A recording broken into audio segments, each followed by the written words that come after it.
Congress party స్వతంత్రం రాకముందైనా స్వతంత్రం వచ్చిన తర్వాత అయినా లౌకిక వాదంతో భారతదేశంలో అన్ని కుల మతాలు అన్ని వర్గ ప్రజలను ఐక్యం చేస్తూ ముందుకు పోయే ప్రయత్నం చేసిందనేది మనమందరికీ తెలుసు.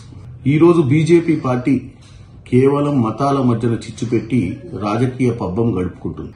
ముఖ్యంగా ఈరోజు తెలంగాణలో మొన్న జరిగినటువంటి పార్లమెంట్ ఎన్నికలలో బీఆర్ఎస్ పార్టీ బీజేపీ పార్టీ తోటి కుమ్మక్కై భారతదేశంలో ఎట్టి పరిస్థితుల్లో కాంగ్రెస్ అధికారంలోకి రావద్దని చెప్పి అవయ దానం చేసి మరీ గుండు సున్నా తెచ్చుకొని బీఆర్ఎస్ పార్టీ బీజేపీకి 8 సీట్లు గెలిపించింది.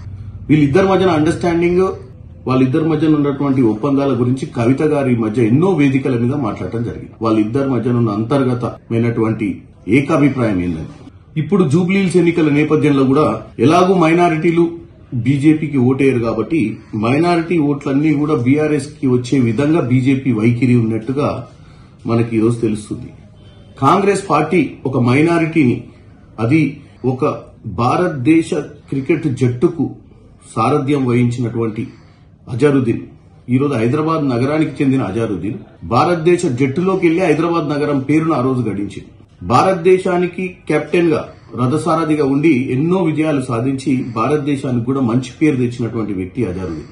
ఈ రోజు అజరుద్దీన్ గారిని మంత్రివర్గంలోకి తీసుకోవాలని, మైనార్టీ సంక్షేమం కోసం, మైనార్టీల కోసం ఈరోజు హైదరాబాద్ లో ఒక నాయకుడు అవసరం ఉంది, కేబినెట్ లో ఒకరిని పెట్టాలన్న ఆలోచన ఎప్పటి నుంచో కాంగ్రెస్ కుండి ఈ రోజు నిర్ణయం తీసుకునే ప్రయత్నం చేస్తుంటే భారతీయ జనతా పార్టీ ఈరోజు ఎన్నికల కమిషన్ కి ఒక ఫిర్యాదు ఇచ్చింది. ఏమని, ఎట్టి పరిస్థితుల్లో కూడా ఈ యొక్క కేబినెట్ విస్తరణ జరగొద్దు, అజరుద్దీన్ కి ఎట్టి పరిస్థితుల్లో కూడా ఇయ్యనియకుండా చేసే ప్రయత్నం చేస్తుంది.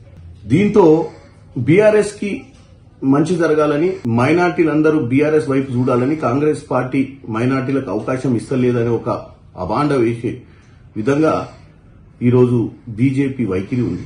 ఈ ఎలక్షన్ కమిషన్ కి ఇచ్చినటువంటి ఫిర్యాదే కాదు, ఈవెన్ గవర్నర్ గారి మీద కూడా ఒత్తిడి తీసుకొచ్చి ఎట్టి పరిస్థితుల ఎన్నికల సమయంలో ప్రమాణ స్వీకారం చేయించొద్దని చెప్పి బీజేపీ మాట్లాడుతుంది. బీజేపీ ద్వంద్వ వైఖరి ఏంటంటే, గతంలో రాజస్థాన్ లో గంగానగర్ జిల్లాలో శ్రీకరణ్పూర్ నియోజకవర్గంలో సురేంద్రపాల్ సింగ్ అనే వ్యక్తిని అభ్యర్థిగా ఖరారు చేస్తూ మంత్రి పదవి ఇచ్చారు. ఎన్నికల కంటే 20 రోజుల ముందు మంత్రి పదవి ఇచ్చారు రాజస్థాన్ లో. మరి రాజస్థాన్ లో బీజేపీ తీసుకున్నటువంటి నిర్ణయం, ఆ రోజు వాళ్లే అధికారంలో సెంట్రల్లో ఉర్రు, స్టేట్ లో ఉర్రు, వాళ్లే అటువంటి నిర్ణయం తీసుకున్నప్పుడు ఈ రోజు అజరుద్దీన్ ని మంత్రివర్గంలో తీసుకోవడాన్ని ఈరోజు వీళ్లు వ్యతిరేకించడాన్ని చూస్తే మీకు అర్థమవుతుంది.